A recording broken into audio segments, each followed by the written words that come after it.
कि जहां पर लोग पीने के पानी की वजह से मारे गए। क्रेडिट खोरी की सरकार है। कुलदीप सिंह सेंगर एक बलात्कारी।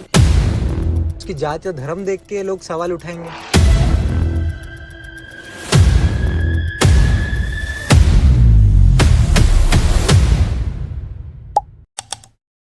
आज आप इंदौर आए हैं तो इंदौर से ही शुरू करते हैं।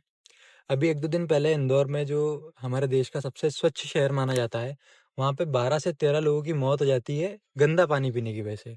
और यहाँ के जो पॉलिटिशियंस हैं वो गवर्नमेंट ऑफिसर्स को ब्लेम कर रहे हैं, गवर्नमेंट ऑफिसर्स किसी और को। मतलब एक ब्लेम गेम चल रहा है, अकाउंटेबिलिटी कोई लेने को तैयार नहीं है। और यही लोग जब इंदौर क्लीनेस्ट सिटी बनता है तो सबसे आगे मिलते हैं, लेकिन आज सब पीछे हट रहे हैं। इस पे आपकी क्या राय है? देखिए, मेरा ये मानना है क्रेडिट खोरी की सरकार है। जब क्रेडिट लेने का टाइम आता है, आज मैं एयरपोर्ट से उतरा तो सामने लिखा हुआ था Indore is the cleanest city of India. देख के बड़ा फील प्राउड हुआ कि हम ऐसी जगह पे आए हैं।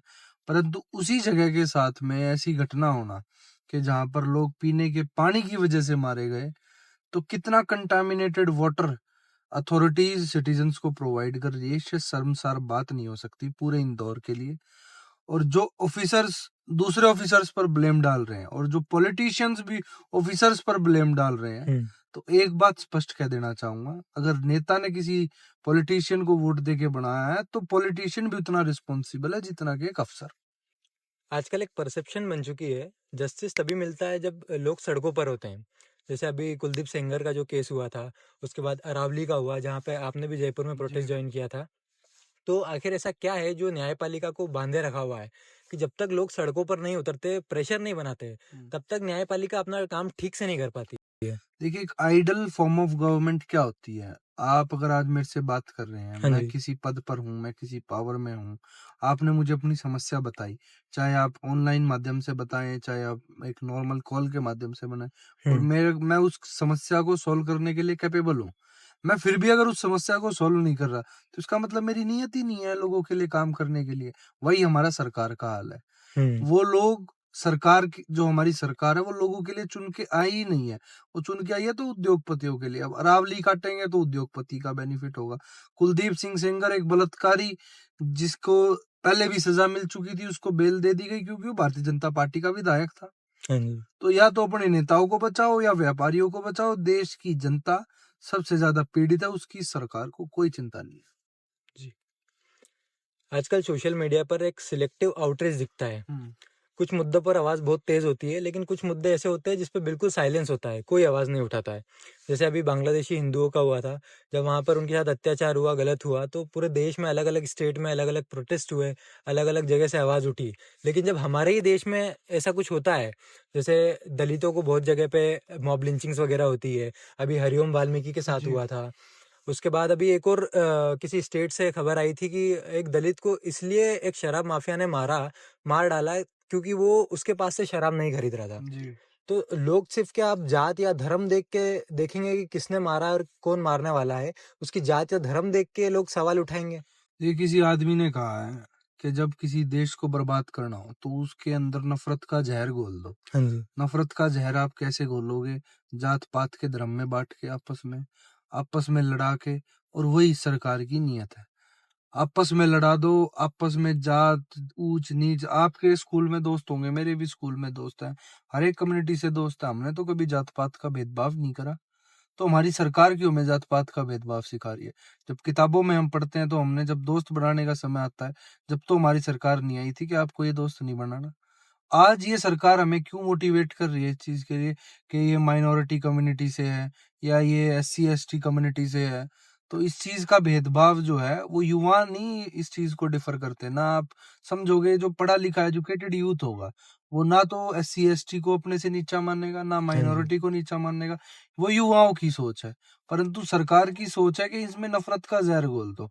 आज एक हिंदू भाई या एक मुस्लिम भाई एक दूसरे को नफरत की नजर से देखने लगे, क्योंकि सरकार ने ऐसा एटमॉस्फेयर पूरे देश में क्रिएट कर दिया कि जितने भी आतंकवाद की घटनाएं हो रहे हैं वो मुसलमान करते हैं। अरे भाई, मुसलमान करते हैं तो इसका मतलब सारे मुसलमान के आतंकवादी हो गए देश के लिए? जी, सही बात है। बहुत सारे मुसलमान देश में बहुत अच्छा काम कर रहे हैं। मुस्लिम्स उन माइनॉरिटी कम्युनिटी को हम ऐसे नहीं दबा सकते। और देश में रह रहे हैं तो सबका सर्व अधिकार है, सर्व सम्मान के साथ वो रह सकते हैं, और यही सरकार की प्राथमिकता होनी चाहिए। जी, बिल्कुल सही बात है। अब्दुल कलाम, अशफाकुल्ला खान, ये भी जी, हमारे ही देश से निकले हैं। बिल्कुल। दिल्ली के पोल्यूशन पे एक सवाल है। दिल्ली हर साल दुनिया की सबसे पॉल्यूटेड सिटीज में से एक आती है, लेकिन स्कूल्स बंद होते हैं, लोग मास्क पहनने पर मजबूर हो जाते हैं।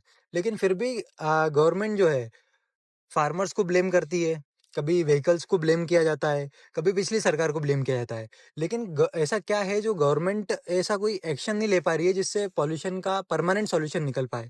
क्या है, गवर्नेंस का फेलियर है या फिर पॉलिटिकल विल ही नहीं है ठीक करने की? देखिए, पॉलिटिकल विल होना सेकेंडरी है, ये गवर्नमेंट का फेलियर है। पहली बात कैसे है, 3 महीने के लिए पोल्यूशन नहीं होता। पोल्यूशन को अगर आपको ठीक करना है तो पूरे साल एक पॉलिसी को जनवरी से शुरू करके सितंबर तक इम्प्लीमेंट करना होगा, तब जाके अक्टूबर, नवंबर, दिसंबर में साफ हवा दिल्ली वासियों को और जिस पोल्यूटेड जो दिल्ली एनसीआर का रीजन है उन लोगों को मिल पाएगी। पर उस 9 महीने कोई भी सरकार काम करने की विल नहीं रखती। उस 9 महीने इनकी जो भी प्राथमिकता रहती है, प्रायोरिटीज के मुद्दे रहते हैं, उन पे ये लोग काम करते हैं। इनको पोल्यूशन याद आता है हमारी सरकारों को अक्टूबर में, नवंबर में, दिसंबर में। परंतु हमने अब नेक्स्ट ईयर से जो कैंपेन हम स्टार्ट करेंगे as a youth of Delhi, तो हम पूरे 9 महीने पोल्यूशन के लिए बात करेंगे, आवाज उठाएंगे और सरकार को याद दिलाते रहेंगे कि पोल्यूशन अक्टूबर महीने का मुद्दा नहीं है, पोल्यूशन पूरे साल का मुद्दा। आज की सरकार में नेशनलिज्म का यूज होता है क्रिटिसिज्म को साइलेंस करने के लिए। आपके लिए एंटी गवर्नमेंट और एंटी नेशनल की बीच की लाइन कहाँ ड्रॉ होती है? देखिए, एंटी नेशनल वो है जो देश के विकास की बात ना करे। हाँ जी। जो आज गवर्नमेंट की क्रिटिसिज्म कर रहा है, वो क्यों कर रहा है? क्योंकि वो देश का विकास चाहता है। जो क्रिटिसिज्म के पॉइंट्स है, गवर्नमेंट उनको सॉल्व कर दे। अगर आप सॉल्व नहीं करते हो तो मेरी नजर में तो एंटी नेशनल हमारी गवर्नमेंट है, कि जो गवर्नमेंट के नेशनल लेवल मुद्दों को आप सीरियसली नहीं ले रहे हो। वो युवा एंटी नेशनल नहीं है जो रोडों के ऊपर साफ हवा की मांग कर रहा है। वो युवा एंटी नेशनल नहीं है जो इंदौर के अंदर साफ पानी की मांग कर रहा है, जिसकी वजह से 12 लोग मारे गए हैं। तो युवाओं की गलती नहीं है। युवाओं को इन लोगों ने एक लेबल दे दिया है कि नेपाल के जनजी की तरह भारत का जनजी है। नेपाल की जनजी की तरह जो भी लोग प्रोटेस्ट करेंगे वो एंटी नेशनल घोषित हो जाएंगे। उनको बसों में भर दो। क्या एक 10वीं क्लास का 8वीं क्लास की एक हमारी बहन इस चीज के लिए एलिजिबल है? आप लोगों के पास क्या अथॉरिटी है? एक 8वीं क्लास के बच्चे को मतलब गर्दन पकड़ के उसको आप बसों में भरते हो। ये हमारे पुलिस का रवैया है इस देश के युवाओं के प्रति। तो युवाओं के अंदर आक्रोश है, और ये युवा के हाथ में जब कलम की ताकत आएगी, इन्हीं पॉलिटिशियंस को गर्दन पकड़ कर रगड़ेंगे ये। जी। यंग इंडियंस जो है पोलिंग बूथ से ज्यादा ऑनलाइन वोकल दिखते हैं। क्या जेनजी पॉलिटिकल लेजी है या सिस्टम ही उन्हें इंस्पायर नहीं कर पा रहा है? देखिए, इसमें कई सारे पॉइंट्स आ जाते हैं। कई युवा एनर्जेटिक भी हैं, कई युवा डिप्रेशन की वजह से, क्योंकि टाइम पे एम्प्लॉयमेंट ना मिलना, अच्छी एजुकेशन ना मिलना, इसकी वजह से लगातार एक डिप्रेशन का शिकार हो जाता है। उसकी वजह से जो क्रांति की भावना होती है, कुछ सोचने की, समझने की भावना होती है, वो खत्म हो जाती है। अब एक आदमी जिसको रोजगार नहीं मिल रहा, जिसकी घर में वो एक सोल अर्नर है, तो वहां पर वो युवा ये सोचेगा कि मैं अपने परिवार का पहले पेट पालूं, उसके बाद कुछ देश हित की बात करूं। तो हर युवा के अपने मुद्दे हो चुके हैं, क्योंकि सरकार के अंदर अनएम्प्लॉयमेंट की दर इतनी बढ़ चुकी है कि युवा उससे बाहर आकर सोच ही नहीं सकता। एक ऐसे स्पेक्ट्रम में, एक ऐसे सर्कल में युवा को फंसा दिया है देश की जनता को, कि आप उससे बाहर आके तो सोच ही नहीं सकते। तो हमें उस बबल से बाहर आना है, रोजगार के अवसर क्रिएट करने हैं, एंटरप्रेन्योर्स देश में तैयार करने हैं।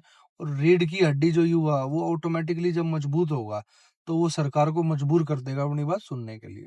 देश की जो बड़ी बड़ी एजेंसीज है लाइक ईडी, सीबीआई, इनके ऊपर आरोप है कि इनका यूज जो है सिर्फ अपोजिशन के लीडर्स के ऊपर होता है।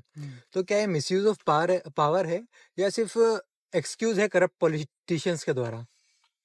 देखिए, निश्चित रूप से जो करप्ट पॉलिटिशियन होगा वो देश सलाखों के पीछे जाना चाहिए, परंतु वो केवल विपक्ष के नेता नहीं जाने चाहिए।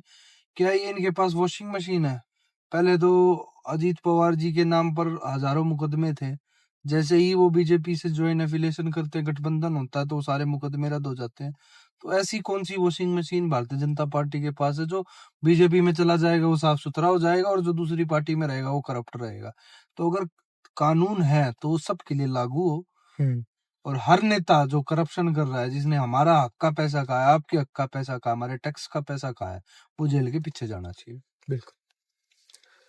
अगर कभी फ्यूचर में ऐसी सिचुएशन बने कि आपको आपकी पार्टी की इमेज बचाने का मौका मिले या फिर एक ऐसा सच बोलना हो जो हो सकता है आपका पॉलिटिकल करियर खत्म कर दे, तो रौनक खत्री जी क्या करेंगे? सच बोलेंगे या पार्टी की इमेज बचाएंगे?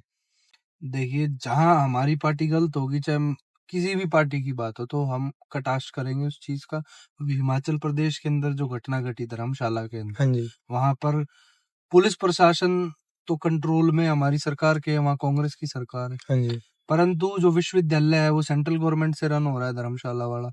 तो वहां पर भी हमने वीडियो जारी करा, पुलिस को सख्त निर्देश दिए हैं कि इस पर कार्रवाई कीजिए। तो अगर हमारी सरकार का कहीं फेलियर होगा तो उसको हम पुरजोर तरीके से उठाएंगे, और विपक्षी जो पार्टी का फेलियर होगा तो उसको तो उठा ही रहे हैं। जी, बिल्कुल। इंडिया में लगातार प्रोटेस्ट होते हैं, कभी रेसलर्स के द्वारा, कभी फार्मर्स के द्वारा, कभी स्टूडेंट्स के द्वारा। लेकिन बहुत कम ऐसे प्रोटेस्ट थे जिसमें सरकार ने कोई एक्शन लिया हो। जैसे एसएससी प्रोटेस्ट हुआ था, लेकिन उसका भी कुछ नहीं हुआ। दिल्ली में पॉल्यूशन के लिए प्रोटेस्ट हुआ था, लेकिन उस पे भी कोई बड़ा एक्शन नहीं लिया गया सरकार के द्वारा। तो क्या आपको लगता है कि जो प्रोटेस्ट होते हैं, वो आज भी काम कर रहे हैं हमारे देश में? निश्चित रूप से अरावली की प्रोटेस्ट एक सक्सेस थी।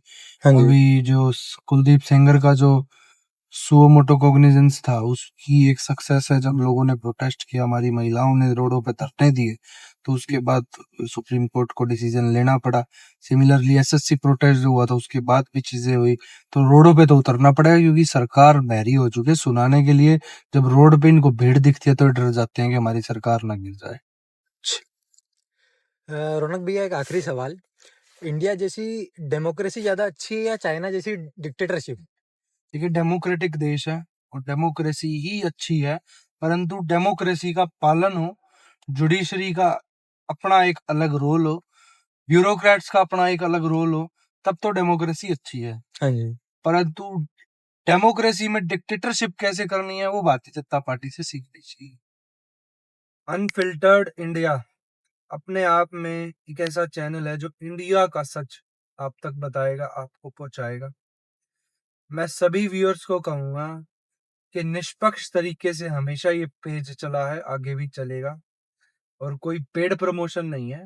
भाई की क्रांतिकारी विचारधारा है, इसलिए भाई हमारे साथ है, और निश्चित रूप से भारत के अंदर बड़े बदलाव आएंगे। धन्यवाद।